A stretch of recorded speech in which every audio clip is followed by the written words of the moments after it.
Phone conversations, I'd say that phone conversations in India like never ending. You don't just say bye and then you hang up the phone, you say bye 5 times. And it still happens when I am in Sweden, but I'm in touch with my family in India. We all are screaming at the same time, we talk at the same time, but that's our style. I only remember my frustration before Truecaller because I would get really annoyed of like many people calling me in a row in a day, and I would just fire them and it would spoil my day and their day probably. I have a lot of contacts on my phone in India, and a lot of people who I know in India.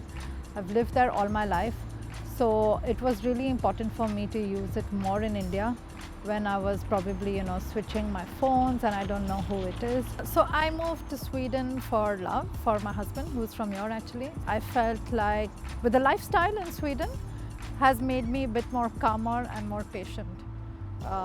So if somebody calls me, I'm not as annoyed as I would be in India, like a sales call or something. Yeah.